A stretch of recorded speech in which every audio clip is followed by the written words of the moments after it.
नाही, बाळासाहेबांच्या बाबतीमध्ये बाळासाहेबांच्या बाबतीमध्ये मी जे वक्तव्य केलंय ते बाळासाहेबांच्या वरती जो उपचार करत होते डॉक्टर, त्या डॉक्टरांनी मला सांगितलं तर एक दिवस आधी बाळासाहेब गेले होते, मग उद्धव ठाकरेंनी त्यांना का ठेवलं एक दिवस, हे बाळासाहेबांच्या भोवती ज्यांनी उपचार केले त्या डॉक्टरांनी मला सांगितलं. काय कारण होते यामागचं, काय कारण होतं? त्यांना विचारून घ्या, मी कसं सांगू. शिवसैनिकांना, इतरांना, सर्व नेत्यांना अंधारात ठेवण्यामागचं काय उद्देश असू शकतो? तर त्यांना विचारून घ्या, मी कसं सांगू. आपण ठस्यांबाबत पण उल्लेख केला होता, ठसे घेण्यात आले असे आपण उल्लेख केला. हा, तशी मातोश्रीवरती चर्चा चालू होती की बाळासाहेबांच्या हाताचे ठसे घेतलेले आहेत, पण ते कशासाठी ते काय कळलं नाही, ते काय कळलं नाही. पण आपण इतके दिवस गप्प का होता, म्हणजे आजच का बोलला, काय कारण?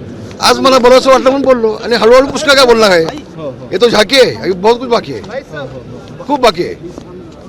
कारण ज्या वेळेला आमच्या मुळावरती उठतायत, माझ्या मुलाच्या मुळावरती उठतायत, कारण नसताना विधिमंडळामध्ये राजीनामा मागतायत आणि फक्त एकट्याला टार्गेट करतायत, असं असेल ना तर तुमचं जे आहे ते लोकांशी म्हणायला आम्हाला अडचण काय, मग काय अडचण आहे. बाळासाहेबांची मोठी संपत्ती होती, ती कुठे लॉकडाऊनमध्ये होती, त्यामुळे त्यांचं थंब जे आहे मला माहिती नाही, त्यासाठी मला कल्पना नाही. त्यांना विचारून घ्या, ते सांगते. ठाकरे गटाकडून टीका होते की आता लोणी खाऊ झाले, त्यामुळे ते सगळं झाल्यानंतर आता ते 2012 मधली घटना, 14 मधली घटना त्यांना आता आठवते, असं ठाकरे गटातले नेते. आता जर एखादे डॉक्टर मला सांगत असतील, त्या डॉक्टरची भेट झाल्यानंतर ते डॉक्टर मला सांगत असतील तर ते बोललं पाहिजे, मला बोललं पाहिजे. आणि हे काहीच नाही, खूप आहे, खूप आहे.